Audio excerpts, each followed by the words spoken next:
It's a tragic holiday outing case that has captivated the nation. The case of Nolan Wells, the 18-year-old promising college football star who vanished during a 4th of July celebration with friends. Nolan disappeared during a trip to Horn Island, an island off the Mississippi Gulf Coast. Nolan's parents broke their silence in a national TV interview about a week after their son's disappearance, revealing that he and his friends occasionally visited the island, making several trips last year. The emotional parents dismissed statements made by their son's friends and investigators that claim Nolan voluntarily chose to remain on the island and split from his friends after meeting a young woman. Ben Crump, the powerhouse civil rights attorney representing the family, said an argument could be heard on a viral video making rounds on social media, believed to be from Horn Island at the time Nolan and his friends were there. Crump said Nolan could be overheard yelling, "Give me my freaking phone back. What are you freaking doing?" Investigators said they are probing a similar video, although it remains unclear if the video is authentic and related to Nolan's death. The family has moved to conduct an independent autopsy, citing concerns about Mississippi's history. Authorities say preliminary information suggests Nolan drowned, and they have not yet found evidence of a crime. Good afternoon. To my right are the parents of Nolan Wells. And we'll hear from them, and of course, attorney of Black America, Ben Crump, and attorney Pop, you'll hear from.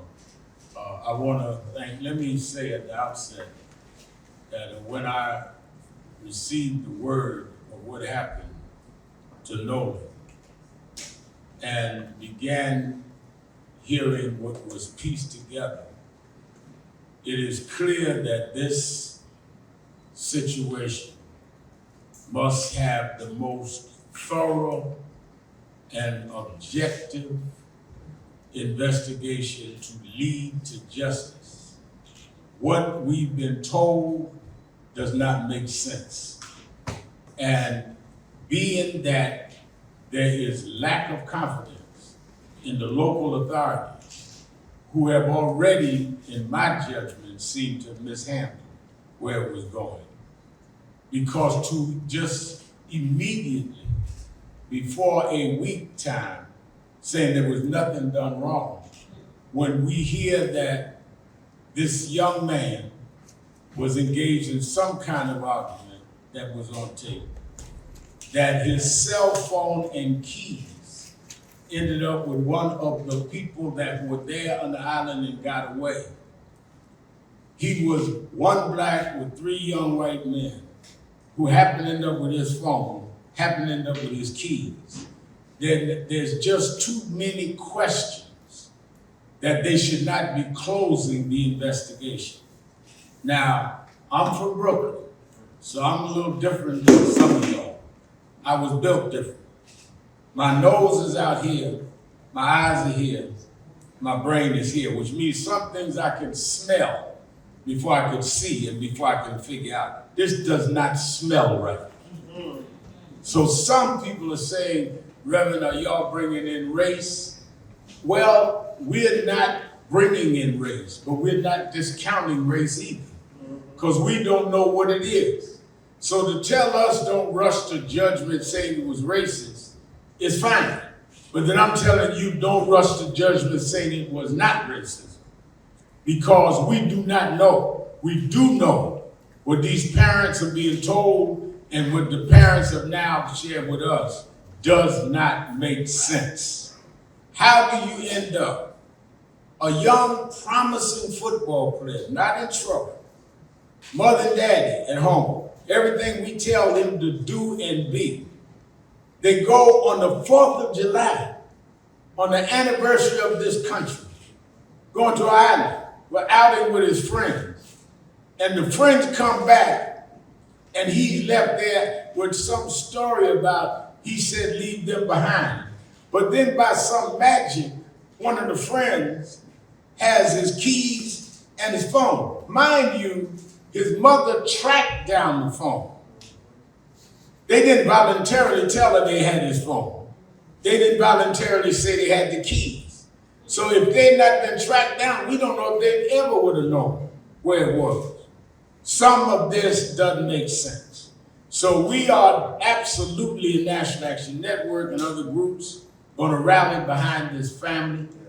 I have told them that whatever we can and need to do, we will do it, because this smacks of some of the worst fears that we've had historically, not only in Mississippi, but in this country. And we are there until the end with them. I've been asked by the family to be in Mississippi for the funeral to officiate, which I'm going to do. We just got off the phone with Tyler Perry, the actor who says he wants to help cover whatever expenses for the funeral. We have with us Spike Lee is in the house. Many of our people that have always supported families are there. This is not about them trying to raise money. We're going to take care of that. This is about, though, they got to keep going forward. But we want justice, and let the chips fall where they may. If it ends up being one way that we suspect was wrong, fine. But if it's another way, don't back up and play games with this. They are not activists or lawyers. So they only want justice for their son. I'm an activist. When we get there and they say we eating things up, that's what we do. Because sometimes you gotta make people sweat to get the poison out their system. Thank you, Reverend Al, for always answering the bell as you have done on so many occasions when families get the worst news of their life. And make no mistake about it, Christine and Elmo got the worst news of their life on what was supposed to be a joyous occasion where everybody was celebrating the 4th of July weekend. I'm Attorney Ben Crump, along with Attorney Lisa Park and Jared Presson and Camila Moore. We have the honor and the privilege of having to lead an independent investigation on behalf of the family of Nolan Wells. Why do you say we need to be retained to lead an independent investigation? It is because the family has distrust of the Mississippi law enforcement officials giving them a fair investigation where their black son ended up dead after going out on a boat with 3 young white men. The history of Mississippi is something that they don't just read about in books, but it's a lived experience for many black Americans that oftentimes when our children are killed in highly questionable situations, that there is this notion that, oh, it was nothing wrong, no foul play, let's just sweep it under the rug. Well, we refuse to sweep it under the rug. We refuse to just let Nolan Wells' death be in vain. We're going to make sure that we get to the truth, the whole truth, and nothing but the truth, because Nolan deserves it. You're going to hear his mother and father talk about what a wonderful young man he was. I mean, doing everything right. Reverend Al, he was not only a college student, he was a great athlete. He was a model big brother for his brothers and little brothers and sisters. And he was a great son who was on the cusp of becoming a man. I mean, Christine and Elmore did everything to prepare him for this moment. He was so close. He was right there. You're going to hear his father talk about him had a good football season last year, but this season he was really ready to go to the next level, to go to Division I. I mean, the highlights that you're seeing on social media of his athletic prowess, I mean, it is all relevant, because when you start talking about drowning, I mean, this is a kid who knew how to swim. This is a kid who was in tip-top shape. He was a superior athlete. And so I'm going to get to that in a moment, these glaring contradictions, but to try to say, oh, we're suggesting it was just an accidental drowning, go ahead and move on. Well, they are not accepting it. They are not accepting it. They want to know that you have not taken the path of least resistance, that you have done a full, complete, thorough, impartial investigation, because it cannot be lost on anybody, but especially us in the Black community. If the roles were reversed, one white man ended up dead, what kind of investigation would be being conducted by the Mississippi law enforcement officials? How many times would those 3 young Black men be interrogated? So all we're asking is the same consideration you would have given if the roles were reversed. Give that consideration to this family as well. That is our fight. The glaring contradictions just jump out at you.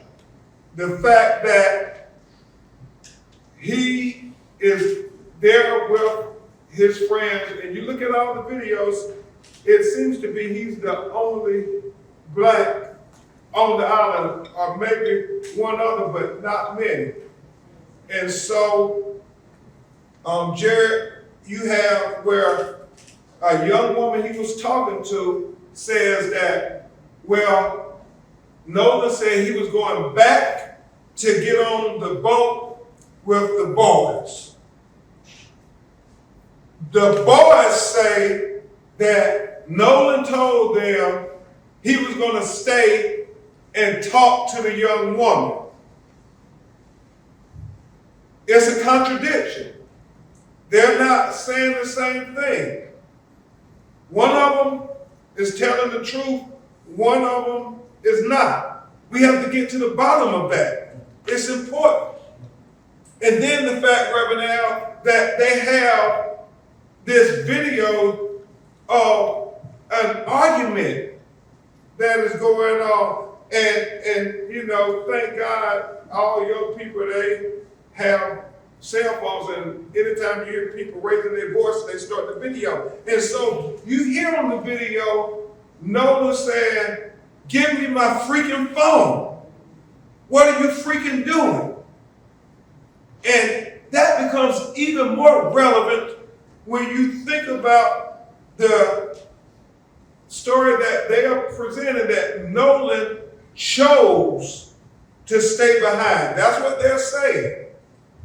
But his phone, he wouldn't take that with him if he's going to stay behind on an island.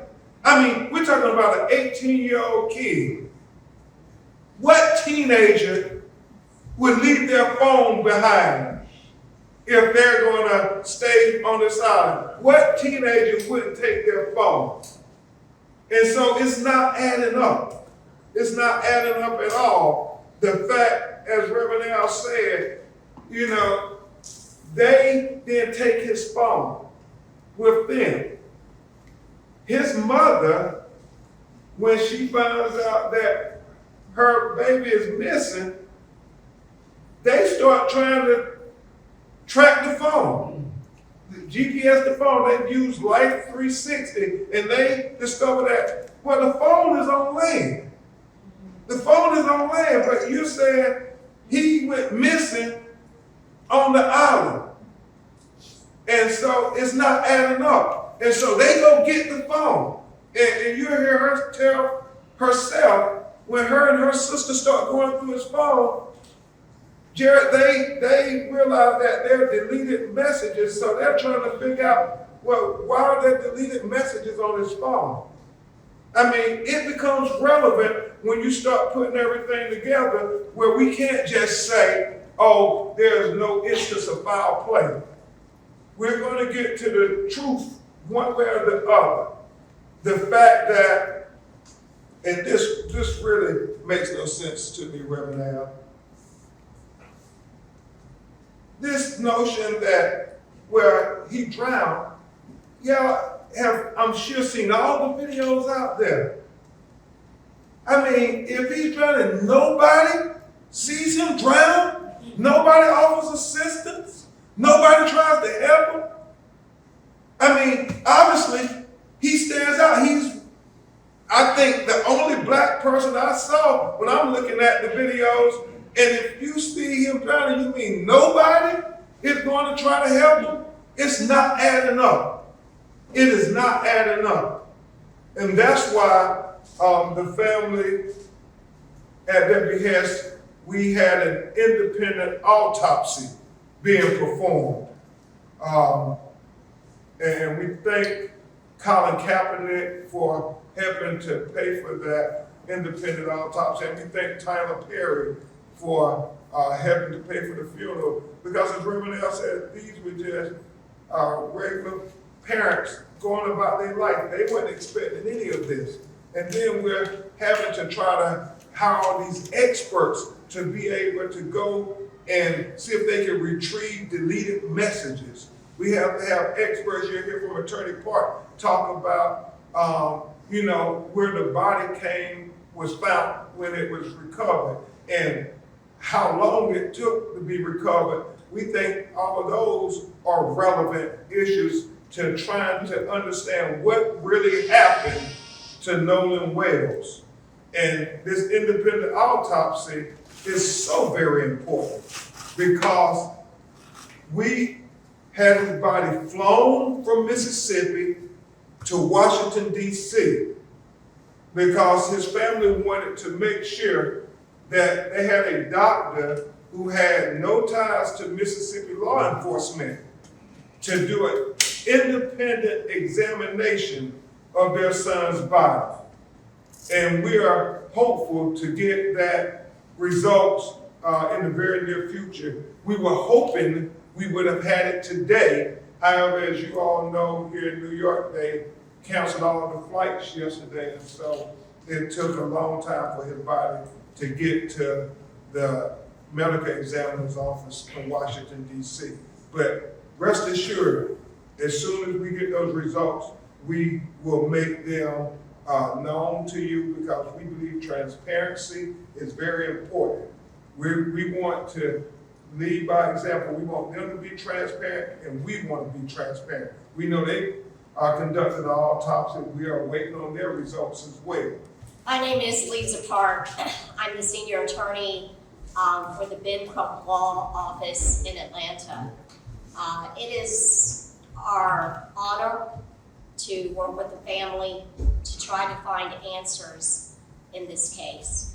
I think that most of you at this point are aware of Ben Crump Law and many of the cases that we represent in this country.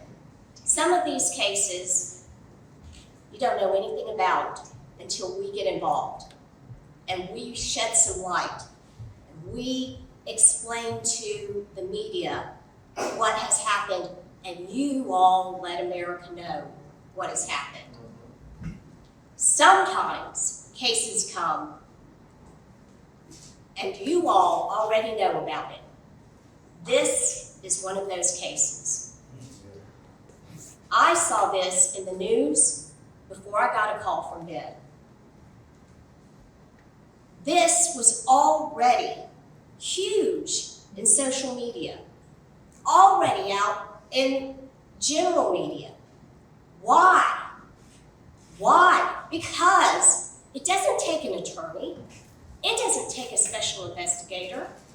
It doesn't take someone with extreme training to know right off there's something wrong here. This is, as Ben has put it, not adding up. It is so obvious. There are so many people in this country that go missing, right? Everybody knows this. But this case has captured everybody's attention. Think about why. You know that something is not right. It doesn't take us. It doesn't take the Reverend Al Sharpton, Ben Crump, to tell you and then think, oh, Now I know something's wrong. We know something is wrong. And for every single person that was in Horn Island, and we know it's about 200 people, there's a lot of people. We know that Horn Island is a popular place during the holidays. It's a popular place on the weekends. You have to get there by boat. It's the only way to get there. You have to leave by boat. It's the only way to leave. So many people out there. If you are watching this, if you see this, and you are struggling about what to say or what to do, you know what the right thing to do is. Call Ben Crump Law. There's this thing called the internet. It's very easy to find that number. Call us. We have an entire call center. They're waiting to hear from you. If you didn't go to Horn Island, but you've heard something, because people are talking. They're talking with each other. They may not be calling the police. They may not be calling us. But you heard something. We need to know that. We need to know that. In America today, so many of us, we want to believe that the last several decades we've made so much progress in our race relations, don't we? We want to believe that. Whether you're black or you're white or you're Asian, that's what we want to believe. We wanted to believe that this past 4th of July when we celebrated 250 years, right? If you want to believe that, you've got to be part of the solution. You've got to be part of that. You have to make it happen. And if you have information, please call us. It is incredibly important. People out there, you have answers. You may not know exactly what your information means, but if you saw something, say something, please. Let me say again that we're standing with this family till the very end and make sure we deal with justice. Let's first hear from the mother, Christine Wan. First of all, I want to say thank you, everyone, for being here. This is not how I wanted the world to meet my son, but here we are. So, as you know, I'm Christine Wells Walmsley. I am Nolan Wells' mom. And Nolan is the kindest soul. He never met a stranger. He loved everybody. He didn't care if you were black, white, purple, green, looked like a marshmallow. Like, he just wanted everyone to be in peace with one another. He loved life, and God gave him this big heart, which always scared us. Me and his dad had conversations with him all the time, not just about the importance of understanding our history as Black people, but also the importance of how you have to move in certain spaces. And it's not us feeding into racism or the stereotypes that comes with that. Unfortunately, that is just a matter of fact. There have been many cases, many instances that shows that it's unfortunately a pattern that he did not like. He did not like that there was so much division, and I think that's why God gave him us. He was really a peacemaker. He wanted, like I said, everyone to be included. He never wanted to leave anyone out. He just, even at a young age, I don't know, he was,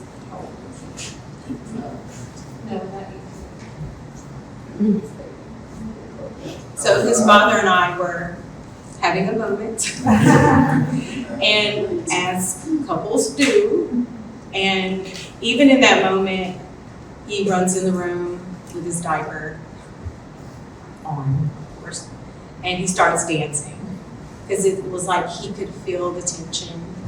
He could feel that something wasn't right. So he was just a special kid. Like, he was a special kid, but again, just heart was so big. And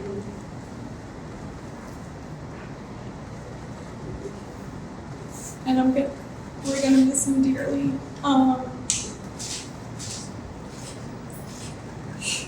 But we are grateful, especially to our friend Tashima, who actually was one of the people who helped us that night. She went and picked up his cell phone from where it was, and then provided that to us, because we of course contacted authorities to figure out who to do a report with, whether it was the county or the city, which then turned into DMR, who I contacted immediately from there.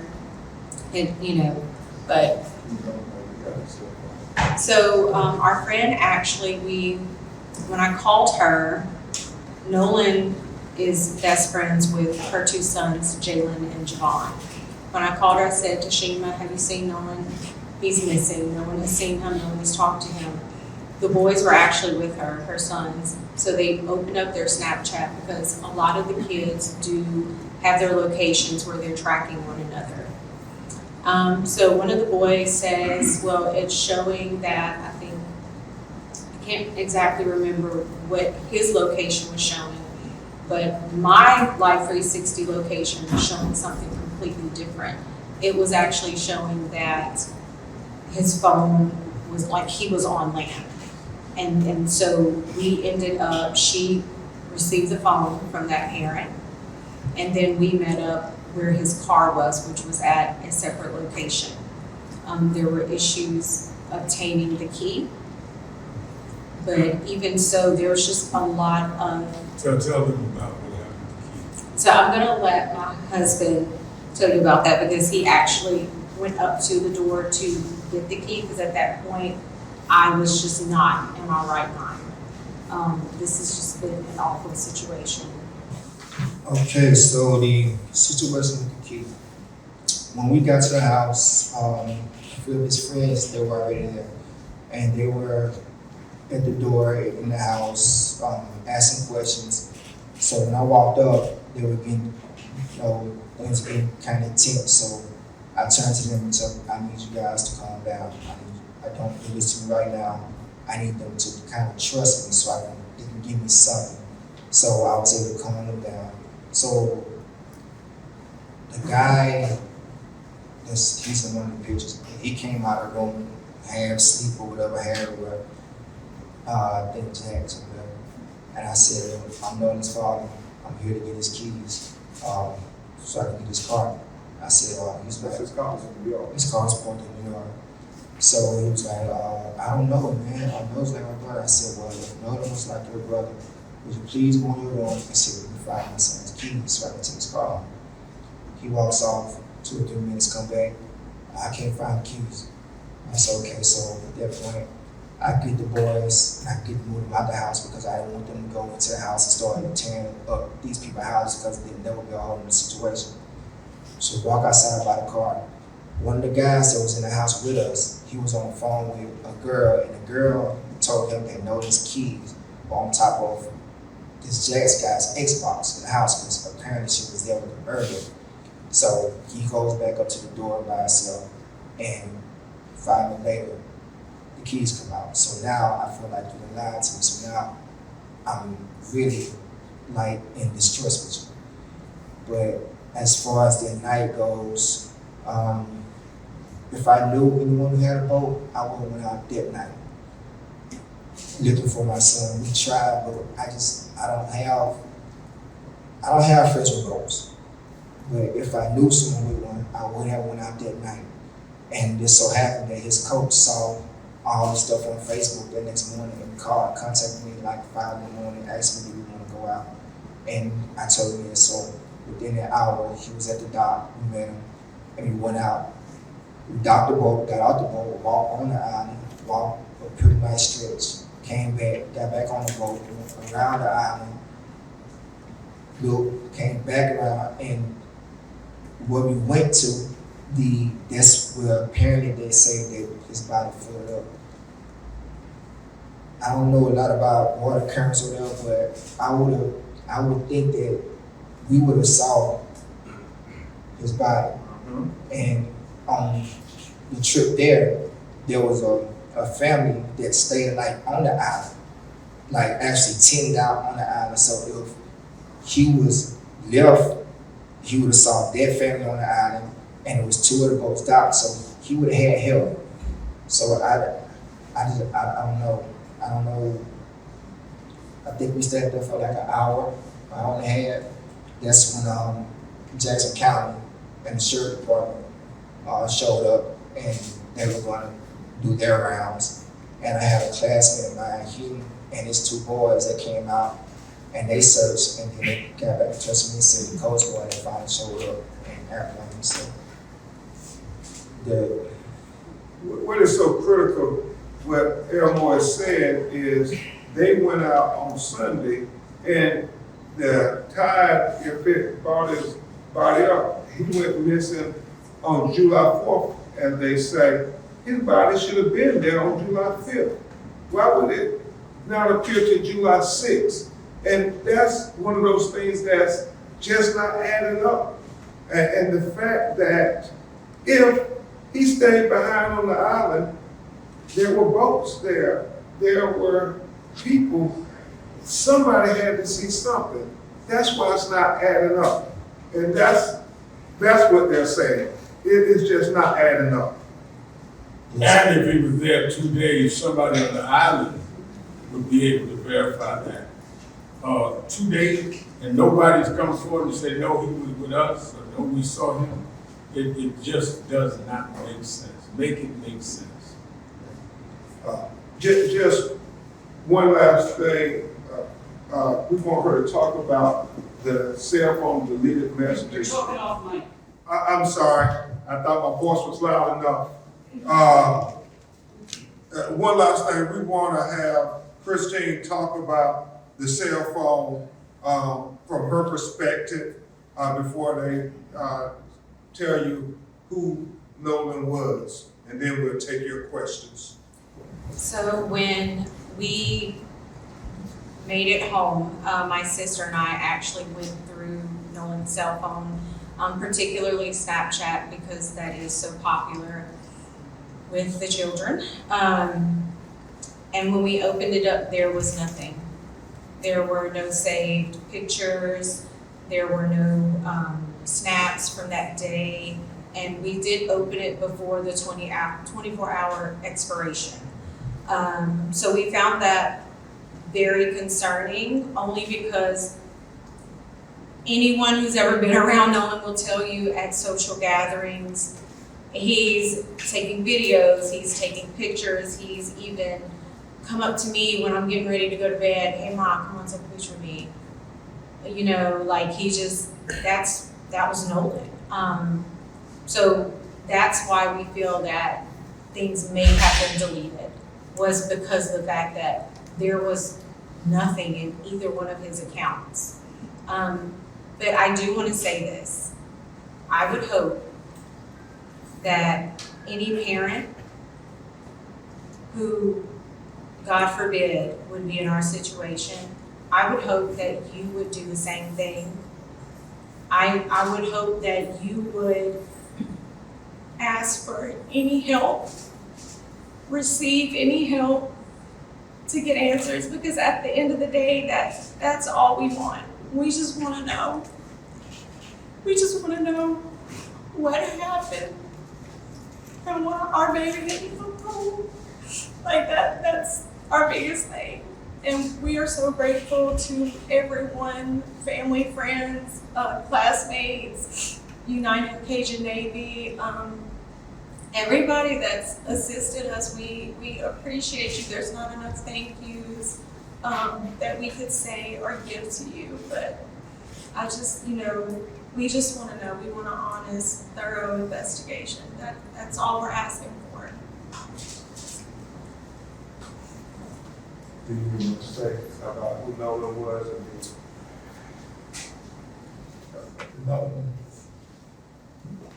Nolan is a person with a big heart. He's loved by not just his family, but the community.